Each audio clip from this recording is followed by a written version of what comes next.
Bonjour et bienvenue à vous, chers amis passionnés d'intelligence artificielle. Votre hôte Jean-François Sénéchal, professeur d'éthique à l'Université Laval, passionné d'éthique, de conduite responsable, d'éthique en sciences et génie.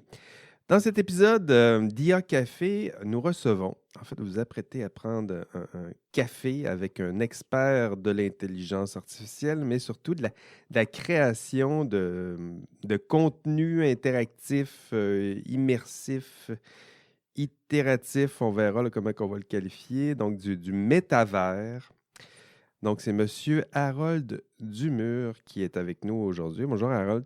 Hey, bonjour, ça va bien? Yes, toi aussi? Oui, très bien. Puis merci de l'invitation, by the way. Ben oui, bienvenue à notre enquête sur l'intelligence artificielle.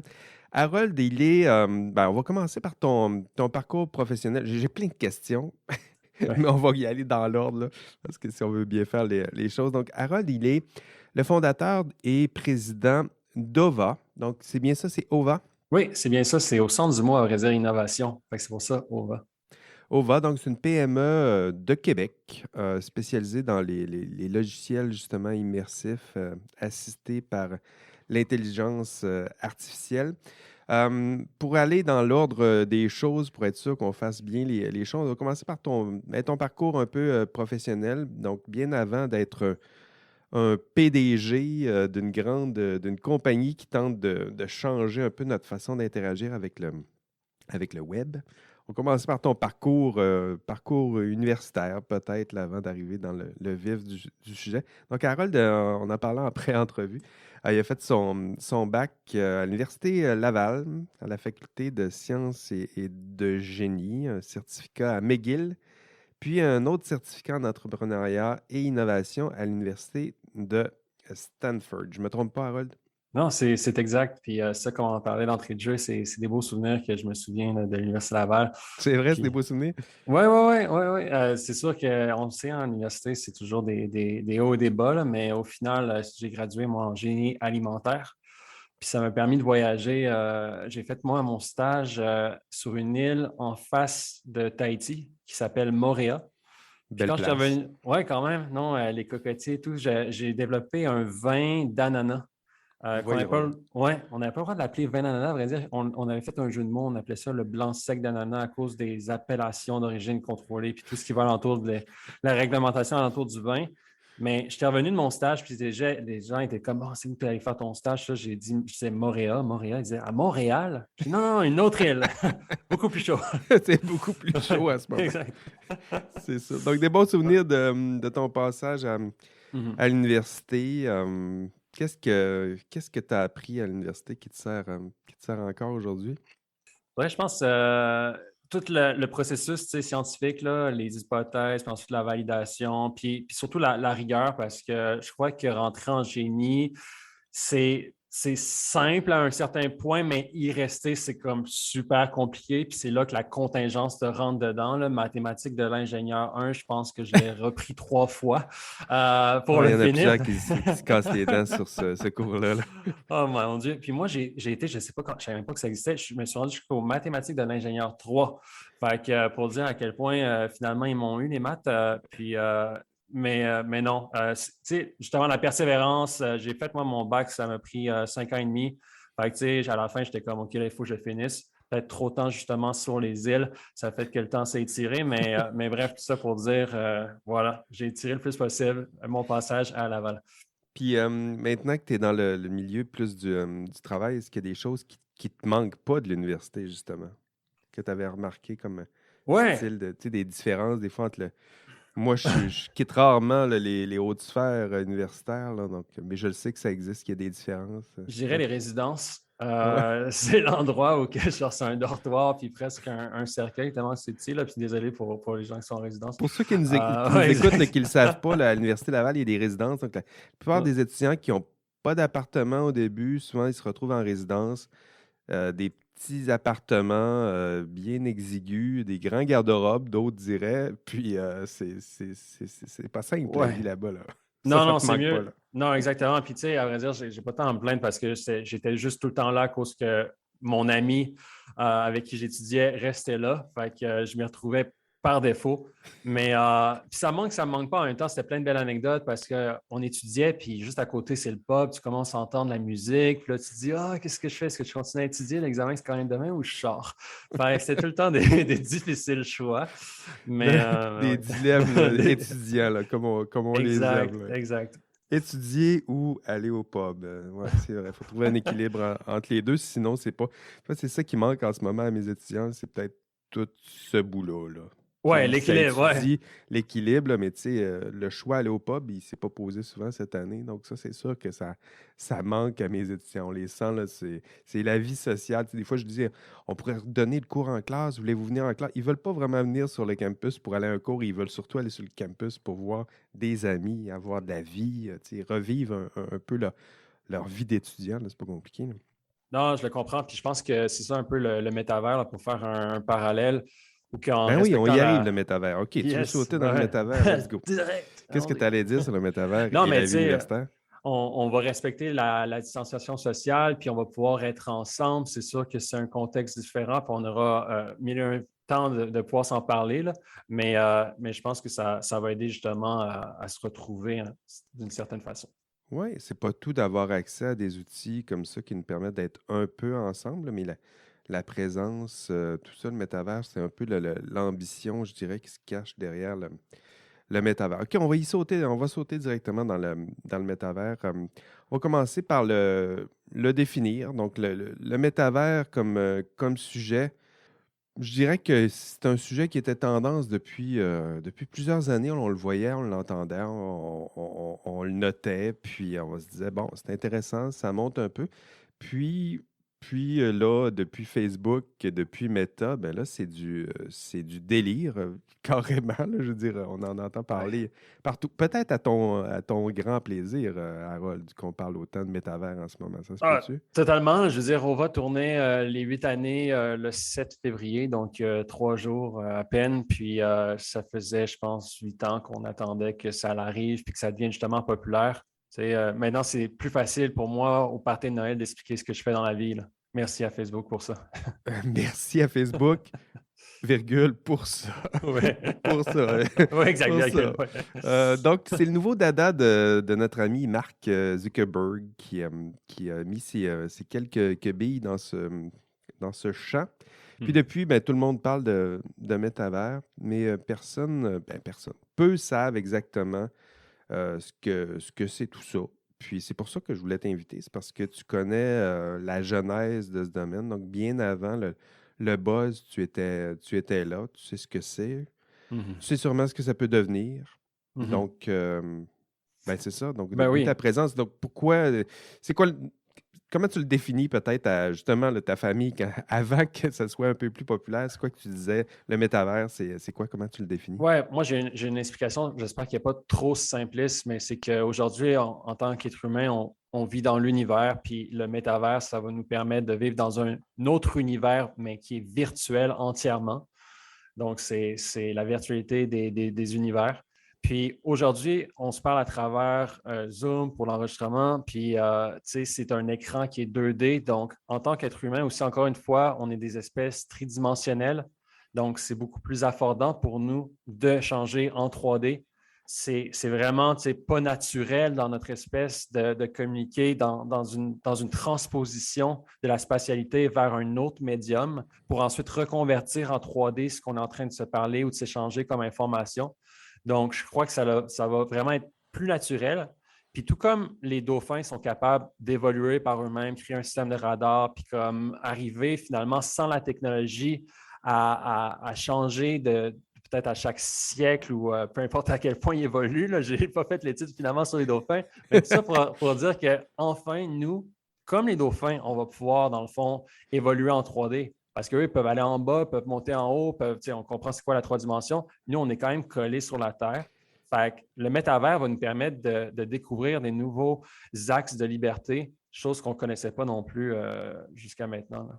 Oui, Axe Y, X et Y et bientôt Z, ça serait, je pense, que c'est ça Yes. l'ambition. Toi, comment tu as découvert, je sais pas, toi, ça commence par quoi le métavers? C'est quoi? C'est un casque de réalité? Comment ça fonctionne? Un gant virtuel? C'est quoi Ouais. comment il l'appelait? Le Power Glove? Moi, en tout cas, c'est comme ça Oh qu'il oui, l'appelait le quand... Power Glove. Puis il y avait un film là-dessus qui était Ouais, incroyable, sponsorisé, commandité par commandité Nintendo. par Nintendo, ouais. Avec le méchant là, qui était beaucoup trop bon avec son Power Glove. Que, pour l'avoir essayé, hein, c'est pas Puis fameux, là, toi, la réponse, là, la ben oui, latence.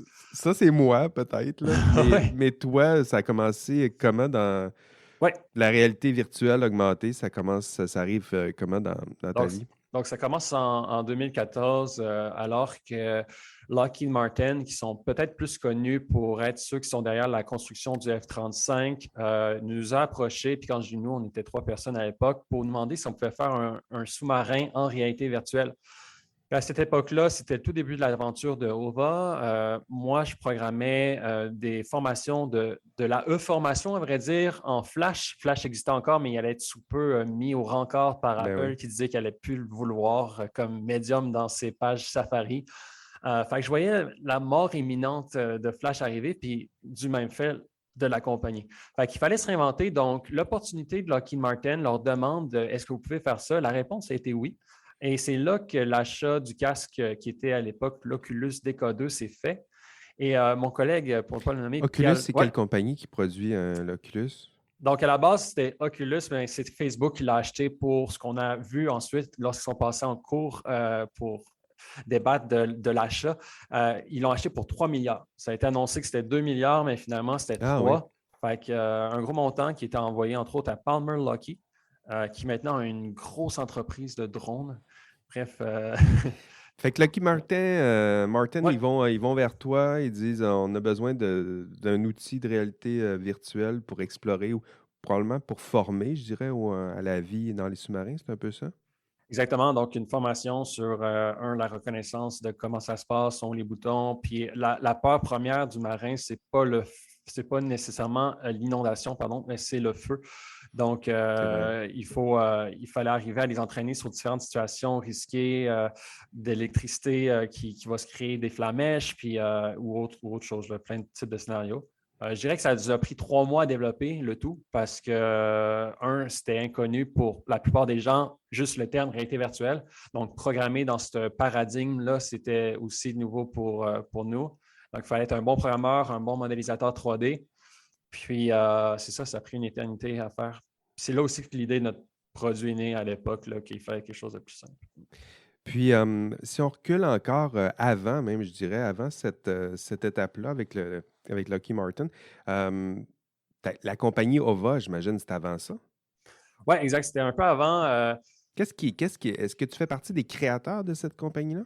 Oui, oui, oui, c'est ça. Pourquoi créer une compagnie dans ce domaine-là à ce moment-là? Ben, l'histoire qui remonte un peu avant, c'est que l'histoire juste, c'est que j'ai quitté mon emploi où j'étais superviseur d'usine, puis je ne trouvais plus de job. Fait que je passais des entrevues, puis plusieurs entrevues, puis à chaque fois, j'avais des retours négatifs. Puis mon père avait une compagnie qui s'appelait Philippides. Mon père s'appelle Philippe. Puis il a dit genre, tu sais, joins-toi à moi, puis offre des services de consultation, mais je savais juste pas en quoi le faire. Puis le premier contrat que j'ai eu, c'est un contrat où il fallait que je fasse du e-learning pour la BDC. Puis c'est là qu'à travers Philippides, je développais des cours de e-learning. OK. Mais Philippides, c'est juste un nom trop difficile à prononcer, trop difficile à se rappeler. Fait que c'est là que ça a été renommé pour OVA, qu'en même temps que le changement était fait pour aller dans la direction de la réalité virtuelle, puis avec les développements qu'on avait pu voir, puis les Donc, au début, résultats. c'est du e-learning, c'est Ouais. des cours en ligne de base, là. Ah, vraiment de base, c'était sur. Il n'y a pas de technologie, ben, je dis, il n'y a, Ouais. a pas de carte. Il n'y a pas de Non, casque virtuel encore, on n'est pas dans les airs, rien, là.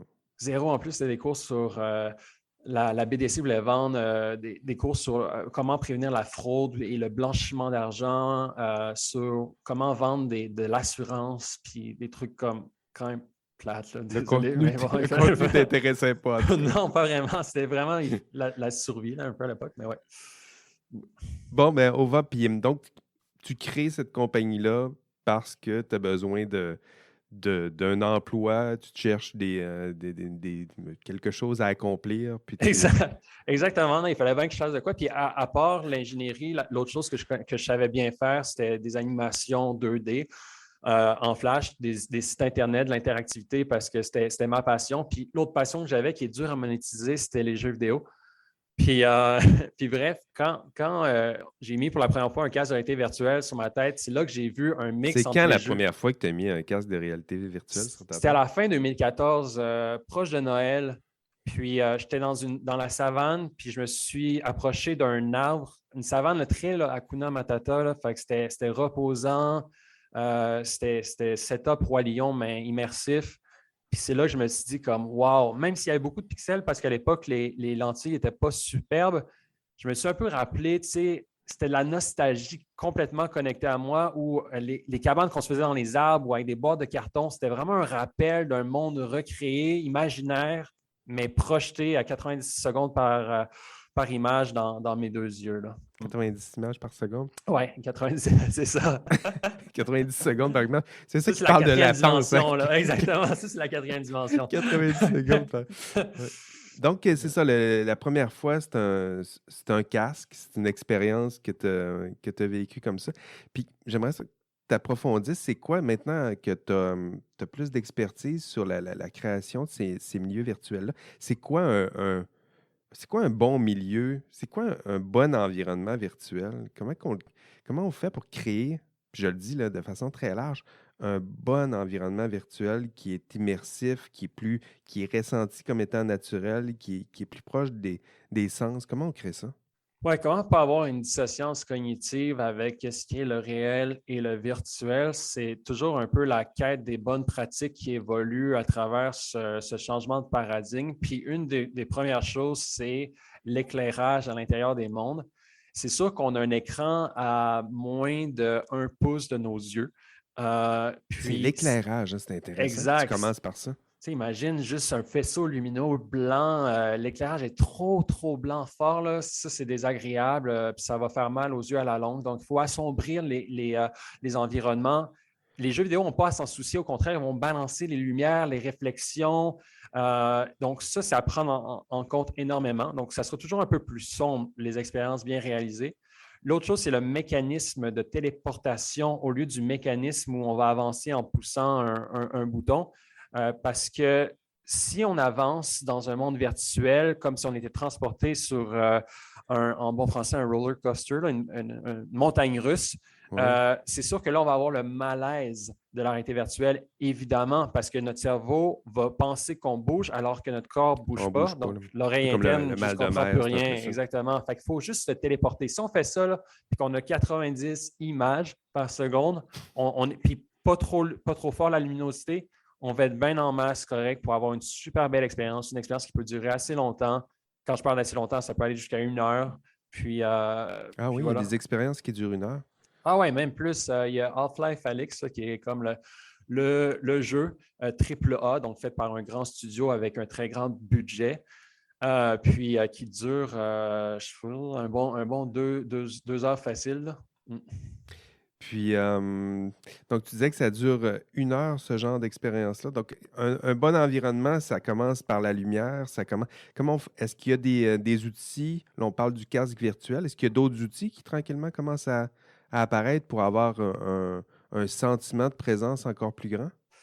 Oui, puis ça, c'est quelque chose qui m'intéresse énormément. Puis ça va dans une réflexion sur les changements de l'humain à travers la technologie. Puis c'est que pendant la pandémie, je pense qu'on en a tous plus qu'apprécié, c'est le temps passé devant Netflix ou, pour ne pas les nommer les autres, là, Walt Disney, etc., là, sans parti pris pour aucun. On était dans notre salon pour la majeure partie du temps, Oui. assis devant la télé ou en train de jouer à des jeux vidéo. Je crois qu'une des évolutions avec le métavers, c'est d'avoir une salle dédiée à ça. Puis ça arrive justement à qu'est-ce qui va nous permettre de nous connecter aux autres. Donc, dans cette salle-là, sur notre cintre, on va avoir notre soute, donc qui permet de faire traquer notre corps en 3 dimensions, peut-être de pouvoir ressentir le toucher des autres personnes si on leur donne le droit C'est de ça, les rentrer dans notre bulle. combinaisons haptiques, là, Exact, c'est comme ça qu'ils combinaison appellent ça? haptique. Oui, merci. Je cherchais Ah, le j'ai fait mes suit. recherches quand même. Oui, quand même, c'est bon. Puis il y a même les gants. Donc, je parlais de toucher, hein, sauf que le truc, c'est que tout comme la réalité virtuelle se démocratise du point de vue du prix d'entrée sur le casque, qui devient de moins en moins cher. Autrefois, il fallait avoir un ordinateur puissant qui coûte 2000 $ plus Mais ce un que tu me casque. décris là, si tu prends le kit en ce moment, là, on est loin de la Exact, démocratisation du prix. c'est ça que je voulais en venir, c'est qu'il y a une barrière d'entrée encore pour cette fameuse salle, Vraiment. qui doit être dédiée, qui n'est plus une chambre d'amis. C'est rendu la chambre du métavers. Désolé les amis, vous allez trouver une autre chambre. Puis, tu sais, il y a tout ça quand même comme changement à prévoir, là. Mais d'après moi, ça va s'en venir. Puis justement, le casque est abordable, mais le reste ne l'est pas. Mais ça va suivre. C'est juste que les grands joueurs n'ont pas encore commencé à mettre de l'effort. Ils ont commencé, mais commencé à le commercialiser puis à le mettre en production puis en vente. Chez OVA, ils font quel genre vous vous spécialisez dans quel genre de technique, d'application? Oui, dans le fond, puis ça vient de la passion que j'ai parlé rapidement tantôt du jeu vidéo. J'ai été un grand joueur de Tony Hawk Pro Skater 2. Pour ceux qui ne connaissent pas, c'est un jeu, comme le dit le nom de. C'était un skateboarder, c'est ça. Puis dedans, il y avait un skatepark editor, donc un éditeur de skatepark. Tout traduire, des fois, ça. Fait qu'on crée notre propre skatepark, puis après ça, on peut rouler dedans avec Tony ou Ronnie Mullen, parce que c'était les skaters du temps, sur du Rage Against the Machine, pour ceux qui veulent se rappeler des bons souvenirs. Oui, la trame sonore était 40. Oui. Mais ça m'a lié, je l'ai téléchargé, puis pas sûr. Mais pour revenir à ça, ce qu'on fait chez OVA, on a créé Stellar X, qui est un outil de création de contenu immersif pour les non-pro-utilisateurs, à la même manière que les non-pro-utilisateurs créent des skateparks ou ceux qui connaissent peut-être mieux Minecraft ou ceux qui jouent à Fortnite, qui ont un mode créateur. C'est vraiment orienté à des gens qui sont non seulement des non-programmeurs, mais des non-pro-utilisateurs. Parce qu'aujourd'hui, si on veut utiliser pour dessiner Photoshop, c'est quand même pour des pro-utilisateurs. Beaucoup d'options, on se perd. Fait que nous, notre objectif pour Stellar X, c'est vraiment l'inverse, plus le Paint, mais de la réalité virtuelle, puis beaucoup plus beau Paint. Oui, tu regrettes d'avoir utilisé Paint. Oui, je regrette. Fait que voilà ce qu'on fait chez nous. On veut démocratiser la réalité virtuelle côté logiciel, côté création de contenu. Puis aussi, démocratiser, donc plus simple, plus aisément faisable que le non-utilisateur, non-créateur, je ne me rappelle pas comment tu l'as nommé, qui puisse lui aussi être capable de créer son skatepark à sa manière. Mais là, c'est pas obligé d'être un skatepark, ça peut être un bureau, un environnement de travail, un environnement de classe, c'est ça? Exactement ça. C'est du glisser-déposer d'objets 3D. On a aussi une instance de brevet sur un langage de programmation visuelle où les gens connectant des nodes, donc des boîtes d'interaction, peuvent créer une interaction supérieure à la node initiale. Puis ça va faire en sorte que le monde n'est pas statique, mais dynamique. Le monde aussi est multi-utilisateur, donc on a dû bâtir notre propre système de réseautage. Et ça fait en sorte qu'on peut avoir plusieurs avatars dans un même espace. On peut partager l'espace à la même manière qu'on partage un lien Zoom aujourd'hui, puis je me joins dans un espace où on est juste nous deux. Ben oui. C'est le partage d'un espace à travers un lien, que quand on télécharge, on est dedans. Ouais. Puis tranquillement, est-ce qu'il y a des acteurs, des gros acteurs qui sont intéressés par les outils que vous proposez? Oui, mais même à travers les années, je veux dire, c'est sûr que ça commence à venir à l'oreille des gens, le mot métavers, le mot réalité virtuelle, réalité mixte, réalité augmentée, qui est tout sous ce parapluie-là. Mais en 2017, janvier 2017, je voyageais avec un collègue à San Mateo pour rencontrer Walmart Lab. C'est dur à dire, Walmart, bref. Walmart? Walmart. Ah, okay, Walmart. Ouais. Okay. Puis je pense que Walmart Lab ont... Ils ont des labs, eux autres. Ils ont des labs, oui, étonnamment. Ils ont comme arrêté pendant un bout, puis là, ils viennent de se relancer dans le métavers. Là, je pense qu'on a vu les articles passer récemment, mais à l'époque, ils voulaient voir soit pour nous acquérir ou investir. Fait que on ne savait pas trop, là, mais ils étaient comme super intéressés. Finalement, ils ont fait un accélérateur de réalité virtuelle qui n'a pas duré. 2017, c'était encore un peu l'hiver. Le monde cherchait quoi faire avec la réalité virtuelle. Mais là, plus récemment, avec tout ça, Meta, donc Facebook, nous a contactés pour des discussions. Vous a contacté, donc ils vous ont appelé, ils vous ont écrit, on est intéressé à vos produits. Oui, comment ils ont fait pour... c'est Marc lui-même qui est... Non, il s'appelle Anand, le gars. Puis il m'a écrit, puis il doit travailler à quelque part pour Marc à la fin de la journée. Mais je ne sais pas à combien de degrés de Mais c'est le fun, si on souhaite ça, avoir une espèce d'appel comme ça du top méta en ce moment. Ouais! On rêve pas tous, ben, pas moi, là, mais j'imagine dans votre domaine, Ah, c'est ça c'est une qu'on belle rêve. reconnaissance. C'est une très belle reconnaissance. Puis ça veut dire qu'on existe à quelque part, puis qu'on est vu. Puis non, ça pour le reste, ça fait des belles journées. Puis je me rappelle, après l'appel, je suis allé marcher dehors parce qu'il fallait que je décompresse de tout ce qu'il venait de se dire. Puis depuis ce temps-là, il y a 13 personnes en ce moment de chez Meta, exactement, qui essayent notre logiciel, puis qui sont en train de voir justement comment faire des affaires peut-être avec nous plus tard. Fait que là, en tout cas, c'est en plein développement. Fait que c'est tout chaud. Là, ça prend du temps, toutes ces histoires-là. Il y a aussi Apple qui nous a contactés récemment. Fait que c'est au même stade, là, les discussions avec les deux. Fait que c'est les deux seuls gros groupes. Sinon, une fois à South by Southwest à Austin en 2016, un des exécutifs du département de réalité virtuelle puis augmentée de Google m'a demandé si on ne voulait pas vendre à Google puis si on n'était pas prêt à partir. À l'époque, on était 5. J'avais dit, ah non, on vient juste de commencer puis c'est pas dans nos objectifs. Mais puis finalement, ce gars-là, André, est parti de Google VRR puis maintenant il s'occupe de Stadia. Donc, Oui. de la plateforme de streaming de jeux vidéo de Google. C'est intéressant. Est-ce que c'est, mais j'imagine, c'est sûr, c'est enthousiasmant. Est-ce qu'il y a une part de crainte aussi? Parce qu'on peut se faire manger parce qu'ils sont gros, là. Ils arrivent avec sur leurs grands chevaux, puis ça peut être intimidant de les voir arriver. C'est pas pour rien qu'ils sont gros. Meta, c'est un peu l'impression qu'on a, là, c'est que non seulement il s'impose, mais on a l'impression qu'il va manger tout ce qui se passe autour pour grossir encore plus. Ben C'est oui, comme tu ça que c'est sais, perçu? 100%, je veux dire, ils sont rendus toutes ces compagnies-là se rapprochent des trillions de dollars, là, malgré les récentes pertes à la bourse de Facebook au moment où on se parle. Là, ben Meta, maintenant, tu sais, je veux dire, ils restent très gros puis ils pourraient acheter tout ce qu'ils veulent. Là. Après coup, c'est de voir si c'est pas de l'antitrust, là, mais ça, c'est Hmm. une autre partie de l'histoire. Mais oui, c'est toujours impressionnant, puis il ne faut pas se laisser impressionner, il faut se le rappeler, il faut revenir sur Terre, il faut se dire, OK, en même temps, ça peut être des discussions qu'ils sont en train de regarder pour comment s'inspirer, puis peut-être le refaire chez eux, parce que non seulement ils ont l'argent pour acheter des compagnies, pour investir, mais aussi pour juste tout recréer chez eux. S'ils engagent 300 personnes demain, ça va faire une Ça coche va dans se faire. dans leurs dépenses. C'est vrai. Tu sais, c'est le risque de l'entreprise avec lequel on doit vivre, c'est que dans cet océan-là, il y a d'énormes baleines qui sont la GAFAM, puis il y a les autres qui sont les petits poissons. Puis il faut Vraiment. nous, petits poissons, être des fois des anguilles, donc difficile à prendre, Vraiment. puis se débrouiller, puis peut-être faire des bancs d'anguilles pour avoir l'air d'un gros poisson. Mais il y a peut-être quelque chose du genre, parce que ce que ça donne comme impression, c'est que ça va se comporter un peu comme ce qu'on a vu avec les technologies, les réseaux sociaux. Il y a quelques gros acteurs qui finissent par tout avoir. Bon, ils ont chacun leur part de la tarte, là, mais il y en a d'autres qui n'ont pas de tarte du tout, là, puis qui aimeraient bien être partis à tout ça, là. Ben Donc, oui. il faut voir. Peut-être que le métavers, dans 10 ans, j'espère que ce ne sera pas juste quelques gros, mais qu'il y aura encore quelques petites pousses, jeunes pousses comme les vôtres, là, qui Ah, auront peut-être créé leur place. J'espère aussi qu'il pourrait, j'ai bon espoir.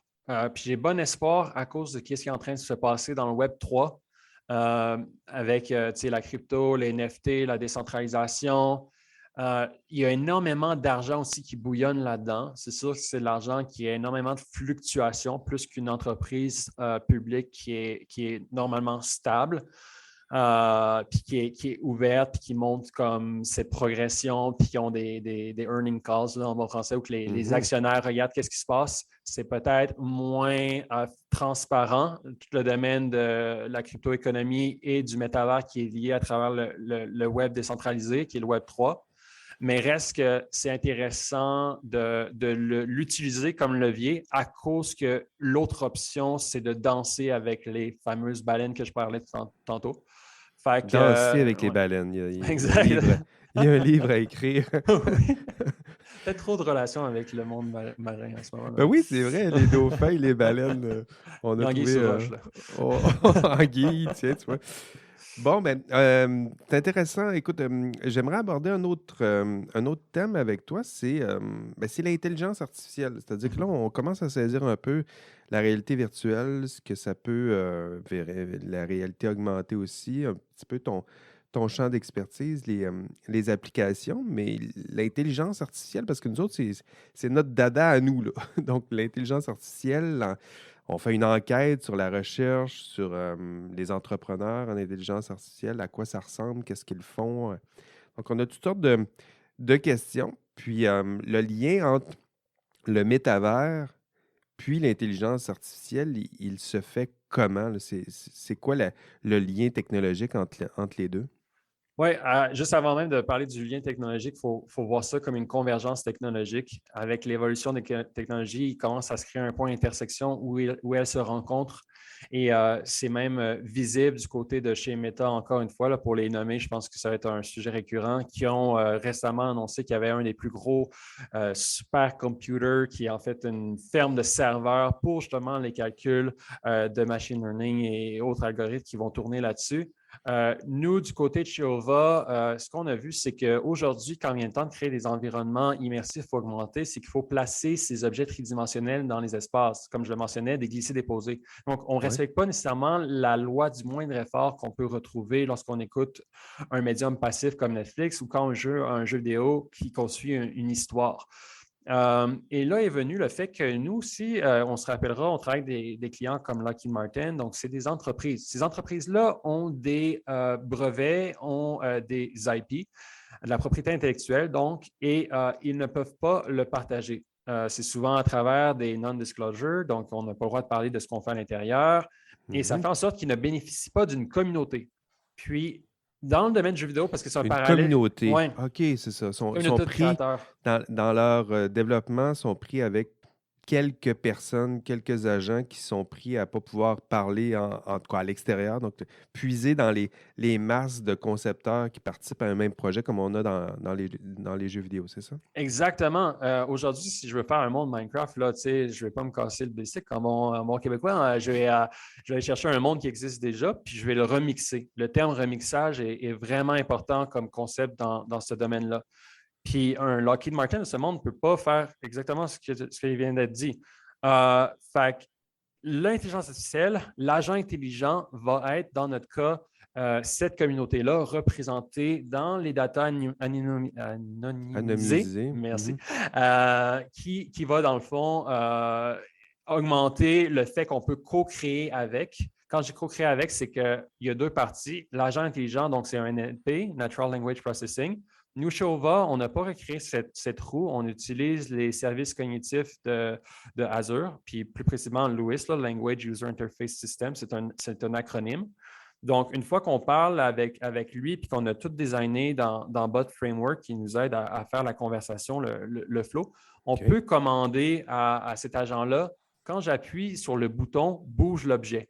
Puis de façon procédurale, devant nos yeux, avec notre outil de programmation visuelle, il va nous montrer une route premièrement faite qui ne va peut-être pas nous convenir parce que là, on va appuyer sur le bouton rouge, puis l'objet va foncer sur nous.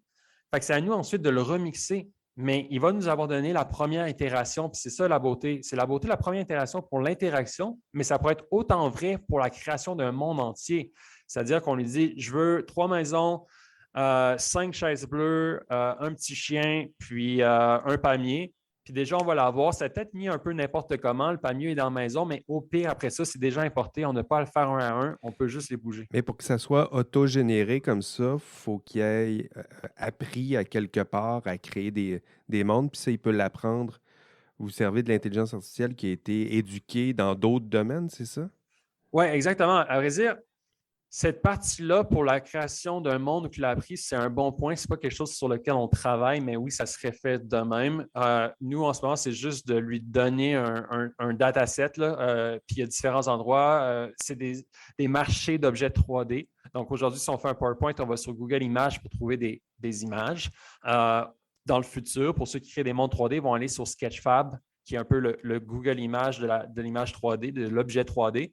Fait que lui, ce site-là a beaucoup de data. Sinon, le département de la défense américaine, à travers une de leurs filiales qui s'appelle l'Office of Naval Research, on crée un dataset de beaucoup d'objets 3D sous plusieurs angles qui s'appelle ShapeNet.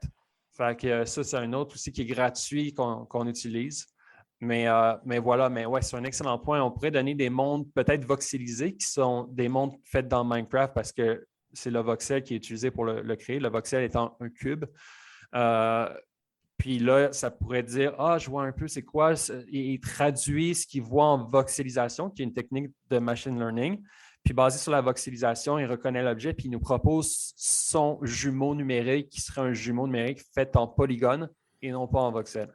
C'est intriguant tout ça, mais je ne suis pas un spécialiste de la programmation, tout ça.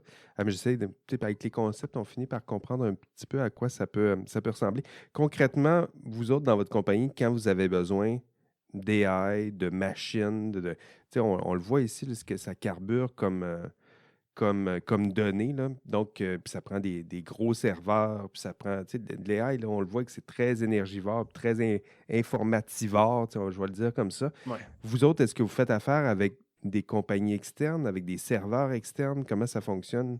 Oui, exact. Dans le fond, seulement pour l'entraînement, donc ça va l'occuper. Mais après coup, nous, tout est hébergé sur Amazon, mais tous nos services, par contre, d'entraînement AI sont sur Azure.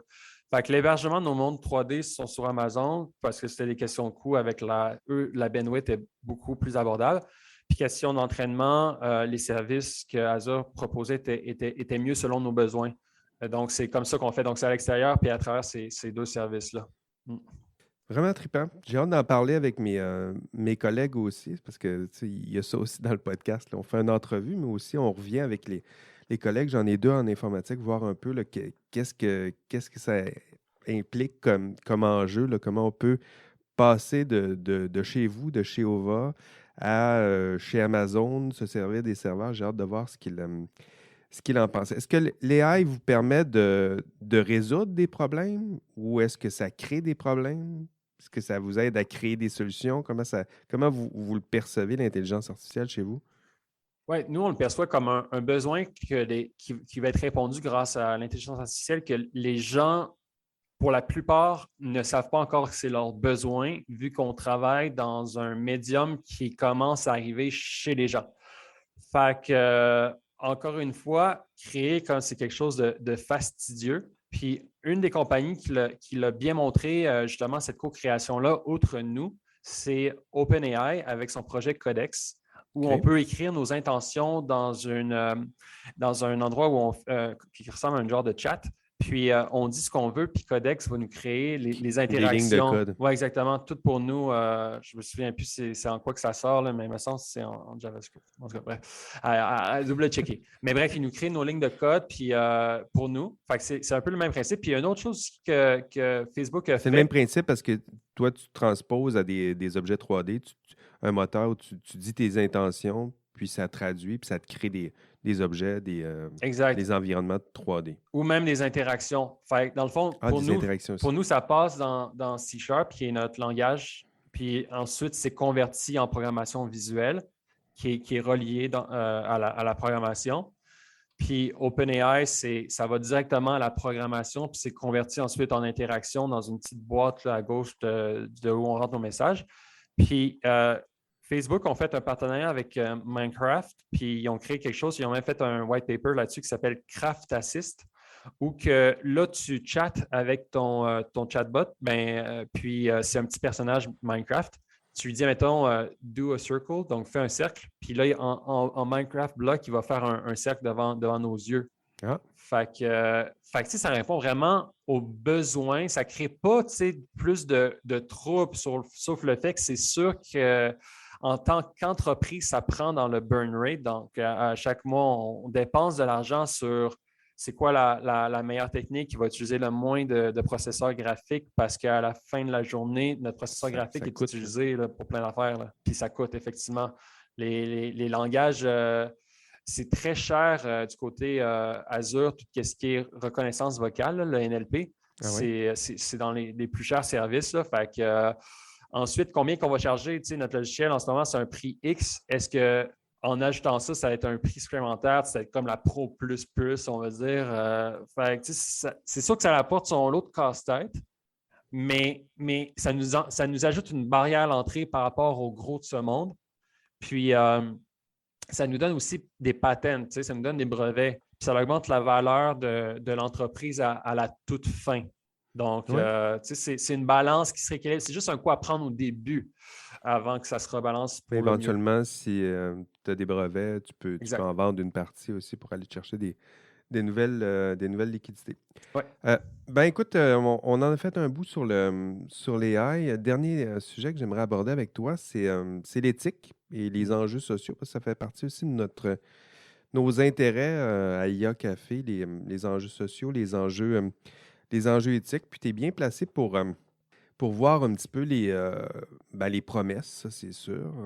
Tu es sûrement habitué de vendre ces promesses-là, mais j'aimerais commencer avec Oui. toi, avec les craintes, donc les arguments contraires, les conséquences négatives. Tu dois les entendre autour de toi, là, dès qu'on parle de métavers, puis tu joins un sociologue ou quelqu'un qui a de l'opinion un peu rapidement, ça peut verser dans les craintes, les critiques. C'est quoi les critiques que tu entends le plus souvent à l'endroit du métavers? Oui, j'en vois beaucoup passer, puis beaucoup qui sont comme, selon moi, par peut-être manque de connaissances sur ce que c'est vraiment. Il y en a même qui peut-être qui vont parfois pencher du côté de la conspiration, mais puis je pourrais en parler juste pour donner des exemples tout à l'heure, mais avant tout, celui-là que je perçois de mon côté le plus, oui, c'est le fait qu'aujourd'hui, Meta, c'est plus sur nous qu'on en sait sur nous, juste avec quelques likes puis, ou emojis, genre de personnes fâchées. Puis avec le temps qu'on passe sur une position XY dans notre page Facebook, le plus longtemps, le plus qu'ils savent qu'on est intéressé par tel produit qui est Ah oui. promu. Où je veux en venir, c'est qu'ils savent tout ça juste avec quelques emojis qu'on dit genre oui, j'aime pas, nanani, nanana. Mais imaginez dans ce futur 3D où on va avoir de la filature oculaire, donc du eye tracking en bon anglais.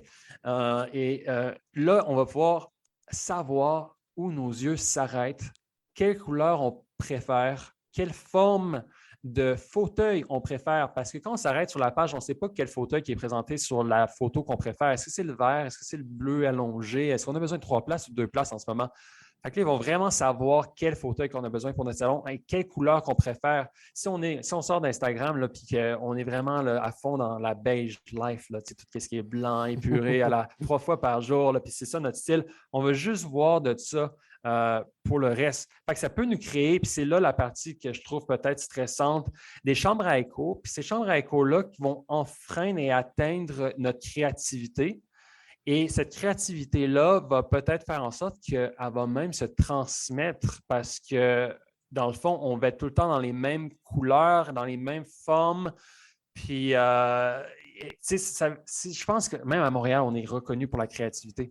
Fait qu'il va falloir faire attention à ça parce que plus de données sur nous vont être fournies. Mais cette critique-là, plus de données, de se faire épier, surveiller, c'est une critique qu'on entend déjà à l'endroit des réseaux sociaux, de tout ce qui existe.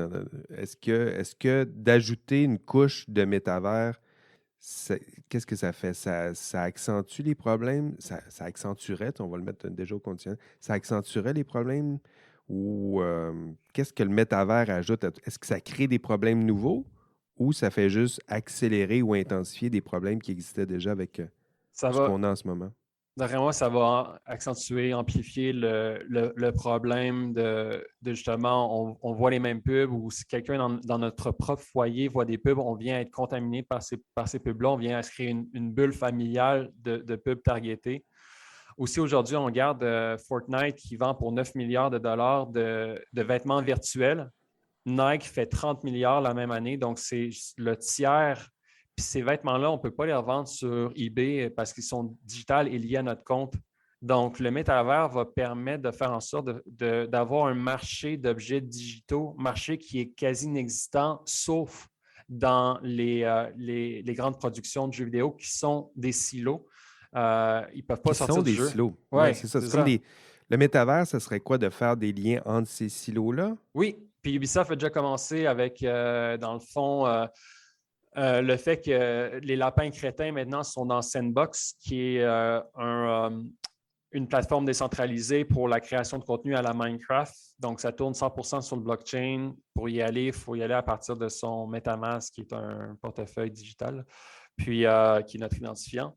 Puis, c'est une des premières fois que je vois une collaboration avec d'Ubisoft, qui n'est pas faite, mettons, avec Mario Bros de Nintendo, qui est faite avec une compagnie qui n'est pas une compagnie à la base AAA, puis très reconnue.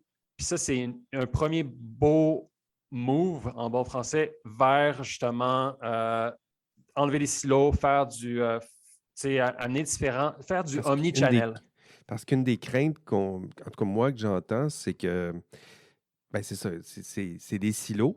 Puis surtout, il y a des gros silos. Tu sais, ce qu'on craint, c'est qu'il n'y ait pas de communication entre ces différents métavers-là ou qu'il y ait un gros silo qui s'impose puis qui devienne le silo, le métavers. Ça serait le métavers de Facebook. Donc, tout à coup, là, il y aurait un seul joueur qui prend le contrôle de tout le métavers puis qui impose son métavers aux autres. Ben oui, puis c'est logique de le voir de même parce que c'est l'approche de Meta, de Facebook, d'y aller de cette façon-là. Puis ça l'a toujours été. Puis c'est contrôlé par un board, par des finances publiques. C'est difficile de pivoter à une telle taille. Puis c'est sûr que c'est pas l'approche qui est préconisée par le changement du métavers. Donc, c'est vraiment contre-indiqué. C'est quoi l'approche C'est qui est d'enlever les silos. préconisée? D'enlever les silos, de se connecter, toute la montée des API qui permet de connecter des logiciels entre un autre logiciel, à cause que l'API, dans le fond, c'est un tunnel entre les deux. C'est vraiment vers là que les développeurs d'aujourd'hui sont formés à penser comme ça quand ils vont développer un logiciel. Puis, c'est là qu'on voit que Facebook prend de l'âge. On n'est plus en 2005, 2006, 2007. Là. On est rendu plusieurs années plus tard. On est en 2022, puis il faut se connecter. Fait que c'est là qu'il y a un manque à gagner. Puis c'est là que je pense qu'il y a une perte dans leur clientèle aujourd'hui. Ça se reflète dans leurs actions. Fait qu'il va falloir qu'ils changent leur modus operandi ou que justement ils sont un silo. Parce que ça ne plaît plus, puis ça ne fonctionne plus. Puis ça se reflète directement dans leur profitabilité. Ben, je le vois, là, ce que tu essaies de défendre. Puis je trouve que ça ressemble un peu, on en discutait aussi dans notre dernier épisode, je trouve que ça ressemble un peu à la naissance, je sais pas, du World Wide Web, là, où tu as des rêveurs qui se disent on va se créer une forme de carré de sable aussi, c'est-à-dire qu'on va se créer quelque chose, on va se mettre en réseau, on va partager, on va mettre le savoir en commun, on va créer des protocoles pour que ces ordinateurs-là puissent parler entre eux, mais éventuellement, ce qu'on a vu naître, c'est pas exactement ça. On est bien loin du rêve de Tim Berners-Lee.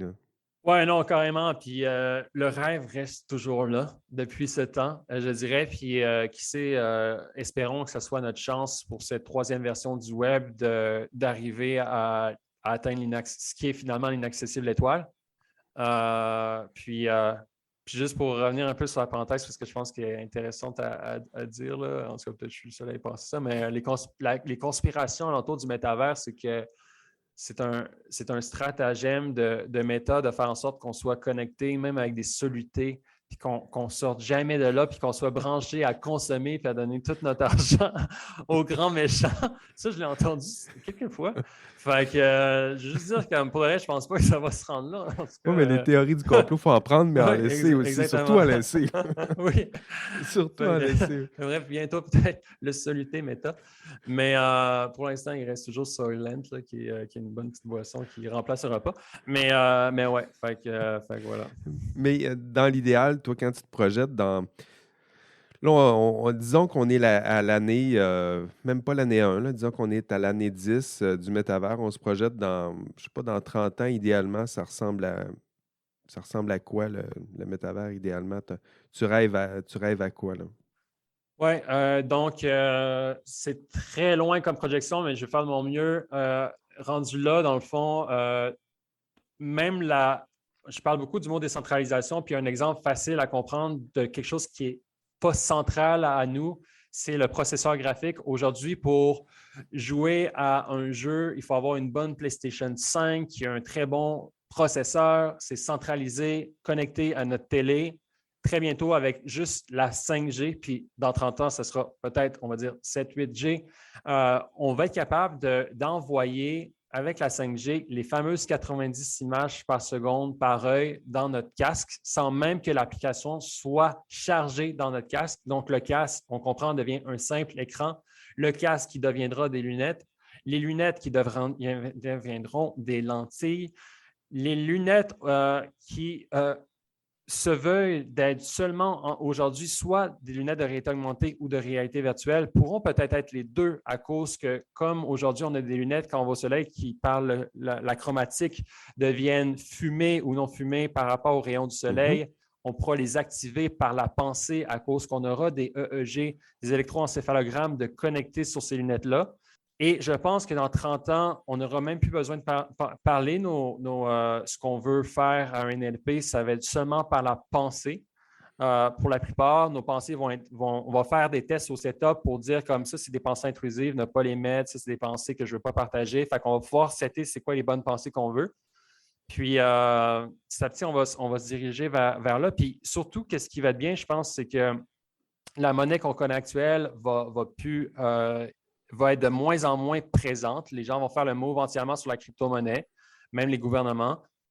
Puis, l'intelligence artificielle va avoir sa propre économie en parallèle où pendant qu'on est à la maison, puis là, je fais le métavers au complet où que tout est dans un univers virtuel, la voiture électrique qui sera chargée, puis peut-être solaire, il n'y aura même plus d'électricité connectée, va pouvoir travailler pour nous. Elle va partir, elle va prendre des gens, elle va être son propre Uber, elle va revenir se parquer à la fin chez nous. Elle va elle-même se payer ce qu'elle doit payer avec sa propre crypto.